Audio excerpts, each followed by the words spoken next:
Mobile में होती है ऐसे। देखो अभी हमने पहले देखा था एमआरआई ब्रेन कि एमआरआई ब्रेन में हम कितनी स्टडी करते हैं और कौन सी स्टडी किस पार्ट्स के लिए करते हैं। तो आज वो सेम क्लास हम देखेंगे किसमें, एमआरआई स्पाइन में। क्लियर? तो अभी हम देख लेते हैं क्या एमआरआई स्पाइन। तो स्पाइन में पहले तो एक चीज लर्न कर लो कि स्पाइन में जो बेसिक स्कैनिंग है क्या है, बेसिक स्कैनिंग। ये वो छोटे छोटे से पॉइंट हैं जब आप मशीन पे स्कैन करोगे तब आपको ये काम आएंगे। तो स्पाइन में सबसे पहले हम करेंगे क्या, सजाइटल। ये अभी जस्ट इतना याद कर लो कि स्पाइन में सबसे पहले जो हम स्टार्टिंग करते हैं सजाइटल से करते हैं। वो T1 सजाइटल भी हो सकता है, T2 सजाइटल भी हो सकता है, ट्रिम भी हो सकता है, बट पहले क्या करेंगे सजाइटल। और सजाइटल आने के बाद फिर हम करेंगे कॉर्नर और एक्सियल। देखो जब आप फर्स्ट टाइम स्कैन करोगे आपके माइंड में क्वेश्चन आएगा कि मैं स्टार्टिंग कहाँ से करूँ। स्पाइन में मैं क्या करूँ, जैसे ब्रेन में हम करते थे एक्सियल, ऐसे स्पाइन में क्या करेंगे सजाइटल। तो ये इसका बेसिक स्कैनिंग है, बस इतना याद कर लो भी कि इसमें सजाइटल पहले और कॉर्नर और फिर लास्ट में एक्सियल। ठीक है, नंबर 1 पहले सजाइटल, नंबर 2 कॉर्नर और नंबर 3 पे एक्सियल। क्लियर? चलो अब हम देखते हैं इसमें स्कैनिंग कितने होंगे।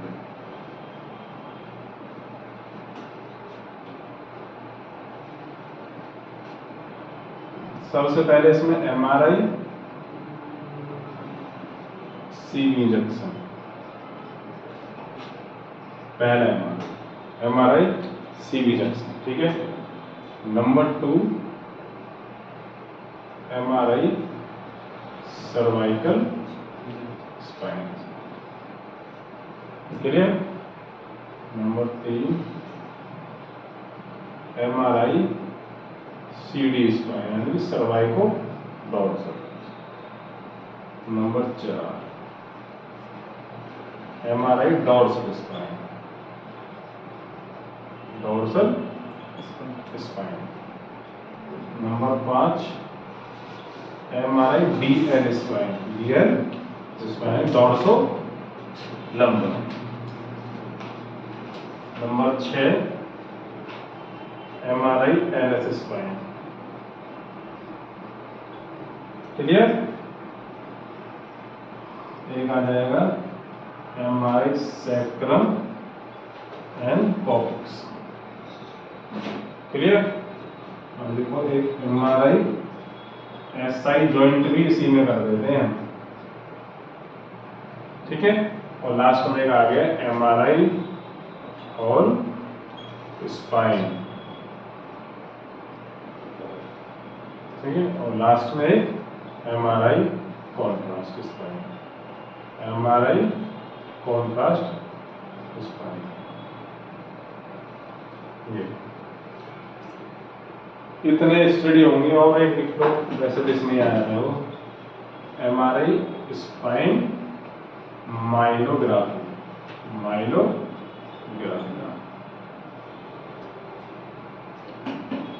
इसके अलावा और कोई भी स्टडी नहीं होती स्पाइन में, तो ये स्टडी होगी।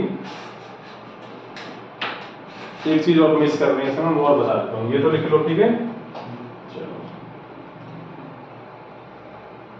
बिल्कुल कंप्लीट प्रोफाइल लिख रहे हैं इसकी हम, ना इसमें 2 चीज और रह गया, वो लिख देता हूँ अभी। जैसे एमआरआई स्पाइन सर्वाइकल स्पाइन लिख लो,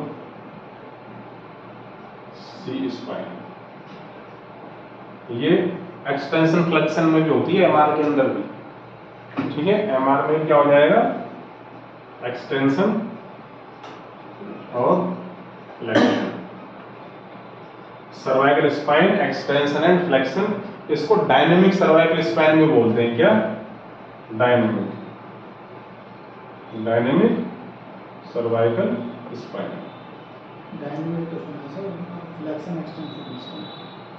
डायनेमिक के अंदर ही करते हैं हम एक्सटेंशन और फ्लेक्शन, और अलग से कुछ नहीं होता। जैसे डॉक्टर ने लिख दिया डायनेमिक सर्वाइकल स्पाइन, तो उसका मतलब क्या होगा, एक रूटीन सजाइटल मतलब रूटीन सर्वाइकल स्पाइन तो करना ही है, उसके बाद हम क्या करेंगे, एक्सटेंशन एंड फ्लेक्शन करेंगे, ठीक है।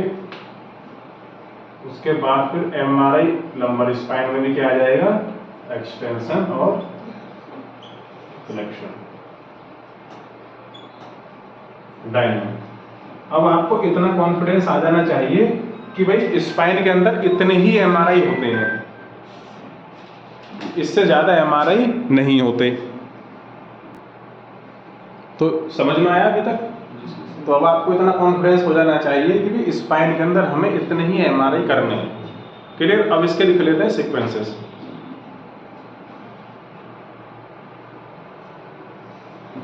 बहुत इजी है एमआरआई, इतना टिपिकल नहीं है, सिस्टमैटिक तरीके से पढ़ो बहुत इजी हो जाएगा, ठीक है। इसके क्या करते हैं, सीक्वेंस,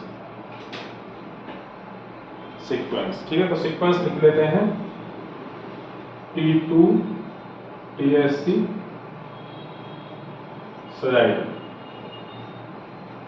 T1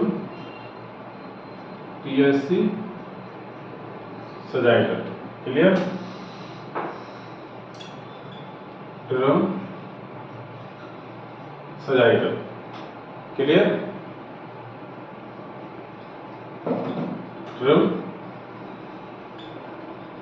कोरोनल, ठीक है। T2 TSC axial, T1 TSC axial, ठीक है। एक हो गया T2 हेस्ट सजाइटल और कोरोनल, ठीक है। तो अभी हमने देख लिया कि ये जो है सीक्वेंस, स्पाइन में कोई सा भी एमआरआई करोगे यही सीक्वेंस आपको उसमें यूज करना है, कहीं पे भी ऑल इंडिया यही सीक्वेंस चलते हैं, ठीक है। अब हम देख लेते हैं इसका स्कैनिंग मेथड। जैसे हमने पहले लिखा था ना सजाइटल कोरोनल एक्सियल, उसमें 2 मिनट का एक्सप्लेनेशन हो रहा है, फिर हम लाइव एमआरआई करेंगे इसका, ठीक है।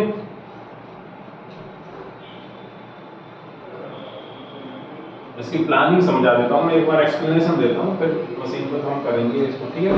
चलो, तो अभी हम लिख लेते हैं सजाइटल प्लानिंग, यानी स्पाइन की सजाइटल प्लानिंग। स्पाइन की जो सजाइटल प्लानिंग है वो कौन कौन सी इमेज पे होगी, कोरोनल और एक्सियल पर, कोरोनल और एक्सियल पर होगी, या सर्वाइकल स्पाइन कर रहे हैं आप, डोर्सल करें, लंबर कोई भी करें, सजाइटल सीक्वेंस की प्लानिंग कौन सी इमेज पे होगी, कोरोनल पर।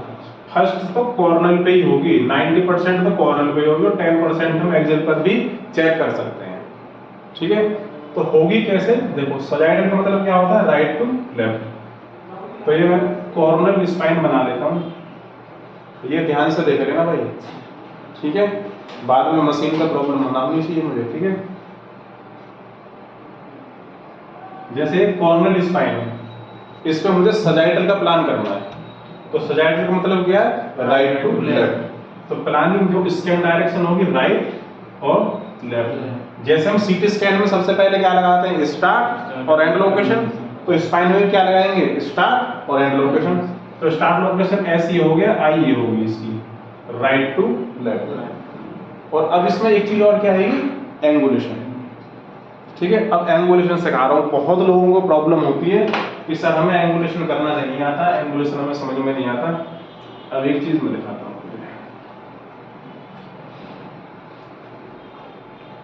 जैसे ये लाइन है, ठीक है, ये लाइन, इसके पैरेलल लाइन खींच के दिखाऊं क्या,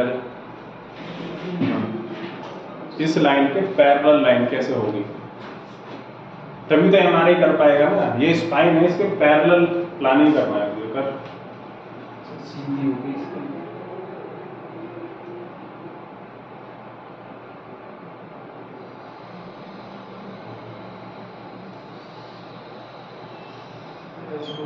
हाँ, पैरेलल का मतलब क्या होता है, सेम डायरेक्शन में। पैरेलल का मतलब सेम डायरेक्शन, यदि कोई बॉडी पार्ट्स, जैसे कोई बॉडी पार्ट्स, जैसे मैं ये कोई बॉडी पार्ट्स बना रहा हूँ, ये ऐसे कोई बॉडी पार्ट्स हो गए, ये नी का मैंने बना दिया। अब यदि मुझे इसके पैरेलल प्लानिंग करना, पैरेलल का मतलब क्या हो गया, हमें इसकी डायरेक्शन देखनी होगी। इमेज की डायरेक्शन क्या है, ऐसे है, इमेज की डायरेक्शन ऐसे, तो पैरेलल प्लान कैसे जाएगा, ऐसे। या सीधी सी मोटी भाषा में सीखो कि सीधा काटना है, जैसी जो इमेज है, समझ गए। जैसे ये पेन है, मुझे पेन को बिल्कुल मुझे 2 सेक्शन काटने बराबर से, तो इसका मतलब क्या है, बीच में से काटूंगा इसको। पैरेलल मतलब बिल्कुल 180 डिग्री पे। जैसे कि एक एग्जांपल और देता हूं, क्योंकि जब आप एमआर करोगे ना तो यही समझ में नहीं आएगा किसके पैरेलल हो रहा है किसके परपेंडिकुलर। जैसे ये लाइन है, ये अब मुझे इसके पैरेलल लाइन खींचना है, पैरेलल, तो इसके पैरेलल 2 तरीके से लाइन खींच सकती है। जैसे एक तो पैरेलल हो गया सेम इसका, ये पैरेलल। अगर एक में देखूं, जैसे इस इमेज की जो डायरेक्शन है, जैसे मैं इमेज देख लेता हूं ऐसे और ऐसे, तो अब क्या है, मैं ये भी बोल सकता हूं कि भाई ये जैसे ये कोई कॉन्डाइल्स लगा रहे हो, कॉन्डाइल तो बायलैटरल कॉन्डाइल्स के पैरेलल है। तो ये चीजें हम जब स्कैन करेंगे तो उसमें हमें बॉडी पार्ट्स की ओरिएंटेशन के अकॉर्डिंग पैरेलल और परपेंडिकुलर करना होगा। पैरेलल का समझ में आया, मतलब जैसे ये लाइन है, ये इसके पैरेलल लाइन कैसे आएगी, ऐसे। यानी कभी आपने हिंदी बोर्ड से जब पढ़ाई करी होगी तो सुना होगा समांतर रेखाएं, समझ में आया, ये वही है। इंग्लिश में बोल दिया इसको क्या, पैरेलल। तो हमने पढ़ा क्या है, समांतर रेखाएं, तो पढ़ा था ना। तो अब प्रैक्टिकली लाइफ में आज यूज हो रहा है, ठीक है। तो यानी कि 2 समांतर रेखाएं एक दूसरे को कट नहीं करती, उनके बोलते हैं क्या, समांतर रेखाएं। तो पैरेलल का मतलब क्या है कि हम बिल्कुल उसके सीधा ही में उसका प्लान करेंगे, ठीक है, याद आया ना।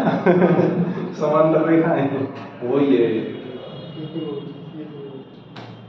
ठीक है। अब हम करते हैं जैसे परपेंडिकुलर, जैसे इस लाइन के हमें परपेंडिकुलर लाइन खींचना है, तो परपेंडिकुलर का मतलब क्या होता है, असमांतर। मुझे याद तो नहीं आ रहा है, ठीक है। तो उसका मतलब हो गया 90 डिग्री पर कट करना है, बिल्कुल 90 डिग्री पर कट करना है। जैसे यहाँ पे आएगा 90। जब एमआरआई करवाऊंगा ना तो 90 डिग्री की एंगुलेशन बनाना होगा उसमें, ठीक है। कभी मुझे समझ में नहीं आ रहा, ठीक है। तो हर चारों तरफ से क्या दिख रहा है, 90, ये ऐसे 90। अभी तो बहुत इजी लग रहा है इस पे, जब एमआर करेगा ना तो तब ये समझ में नहीं आएगा, ठीक है। तो अब जैसे एक एग्जांपल और देता हूँ, शोल्डर में बहुत प्रॉब्लम आएगी करने में, क्योंकि जैसे ये ऐसे है, ठीक है, इस लाइन के परपेंडिकुलर लाइन खींचना। अब तुझे समझ में आ जाएगा कि कैसे आया नहीं है, परपेंडिकुलर लाइन खींचना।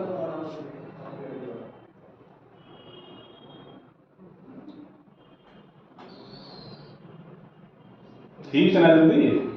अब भाई तू बताए परपेंडिकुलर है या नहीं है? नहीं है ना परपेंडिकुलर। मैंने क्या बोला था, परपेंडिकुलर का मतलब क्या है, 90 डिग्री। इसके बीच में क्या बनना चाहिए, 90 डिग्री। तो 90 डिग्री नहीं है, 90 डिग्री कहाँ पे आएगा, देखो ऐसे, ये होगा 90 डिग्री। इस चीज के लिए इतने परेशान हैं स्टूडेंट, मतलब जो भी एमआरआई सीख रहे हैं उनको ये चीजें कोई क्लियर नहीं करता। ये वाली प्लान तो परपेंडिकुलर है और ये परपेंडिकुलर नहीं, ये प्लानिंग रॉन्ग है, ये सही है। देखो कितने कॉन्फिडेंस से सीखो, आपको हिला नहीं पाएगा, आपको कोई भी एक्सप्लेनेशन देने की नीड नहीं पड़ेगी, आपको ना किसी से पूछना पड़ेगा गलत क्या सही क्या है।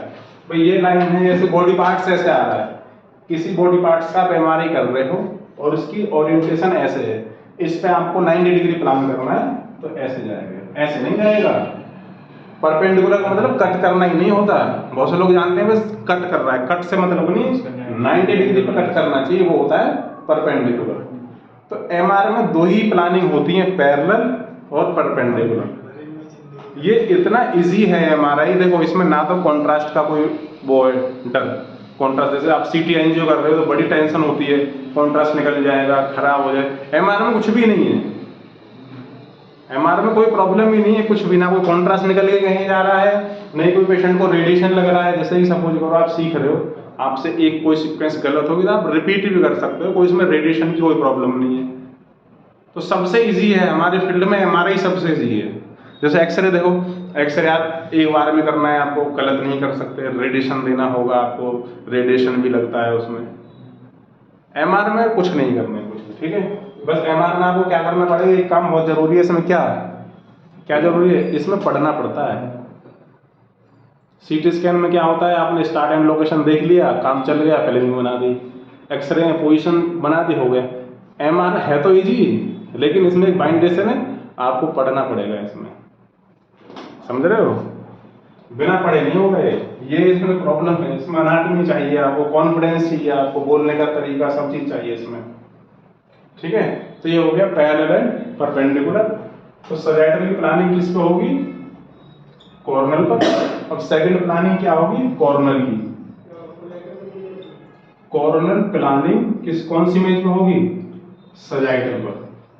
ये याद कर लेना भाई अच्छे से, अभी मैं बता रहा हूँ सजाइटल की प्लानिंग कॉर्नल पे होगी और कॉर्नल की प्लानिंग सजाइटल इमेज में होगी।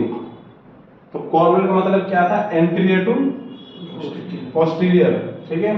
और एक बहुत अच्छी चीज बताता हूँ, जैसे सजाइटल स्पाइन है ना, सर्वाइकल की सजाइटल, तो इसमें ना ये एंटीरियर होता है और ये होता है पोस्टीरियर।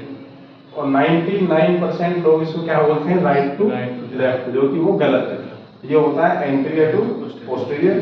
तो कॉर्नर का मतलब क्या है, एंटीरियर टू पोस्टीरियर। तो स्टार्ट लोकेशन कहाँ लगेगी, एंटीरियर में, और एंड लोकेशन लगेगी पोस्टीरियर में। देखो जब आप एमआरआई करोगे ना, तो आपको ये नहीं देखना है कि मैं एमआरआई ब्रेन कर रहा हूँ या स्पाइन कर रहा हूँ। आपको देखना है कि मैं जो प्लानिंग कर रहा हूँ वो कौन सी डायरेक्शन में कर रहा हूँ, मैं सजाइटल कर रहा हूँ। तो ये स्टार्टिंग के लिए है, 10 दिन के लिए आपको यही प्रोग्राम माइंड में सेट करना है कि मैं कर क्या रहा हूँ। आपको ये नहीं देखना मैं ब्रेन कर रहा हूँ या मैं स्पाइन कर रहा हूँ, आपको देखना है कि जैसे मैं स्पाइन में सजाइटल कर रहा हूँ, तो सजाइटल मतलब राइट टू लेफ्ट। अब उस बॉडी पार्ट्स पे जिस पर आप स्कैनिंग कर रहे हैं उसी का आपको राइट और लेफ्ट देखना होगा, तब आप स्टार्ट करेंगे। ये तरीका होता है एमआरआई सीखने का, ठीक है। ये हो गया। तो अब लास्ट प्लानिंग कौन सी बची इसमें, एक्सियल। एक्सियल का मतलब क्या होता है, सुपीरियर टू इंफीरियर। हाँ, यानी जैसे एक्सियल है, एक्सियल प्लानिंग। एक्सियल प्लानिंग किस पे होगी, सजाइटल इमेज पे। ये सजाइटल इमेज होगी। तो एक्सियल सेक्शन कब बनता है, जब बॉडी को हम सुपीरियर टू इंफीरियर काटते हैं। तो बॉडी तो है ही है, ये मैंने बेसिक कॉन्सेप्ट की जो वीडियो है ना फर्स्ट, उसमें बहुत डिटेल्स में पढ़ाई हुई है चीज मैंने, ठीक है। तो ये हो गया इसका सुपीरियर, ये हो गया इंफीरियर, ये इसका एंटीरियर था, ये इसका पोस्टीरियर था, ठीक है। तो एक्सियल का मतलब क्या हुआ, सुपीरियर। ये मैंने सुपीरियर सेक्शन काट दिया, सुपीरियर टू इंफीरियर। तो ये हो गया एक्सियल प्लान। अब हमें सीखना क्या है कि भाई स्कैन इसके पैरेलल परपेंडिकुलर कैसे क्या करना है, ये ऐसे होगा, ठीक है। तो अब हम प्रैक्टिकली इसको स्टार्ट कर लेते हैं, एमआरआई स्पाइन, ठीक है। तो गाइज इस वीडियो में इतना ही था। इस वीडियो से देख के आपको नोट्स बनाने, नोट्स बना के जो मेरे व्हाट्सएप नंबर पे मुझे सेंड करेगा उसके लिए एमआरआई लिंक फ्री में अवेलेबल हो जाएगा स्पाइन का, क्लियर, जिस पे आप ऑनलाइन घर पे बैठ के स्पाइन का एमआरआई कर सकते हो। पहले मुझे नोट्स सेंड करना होगा मेरे व्हाट्सएप नंबर पर।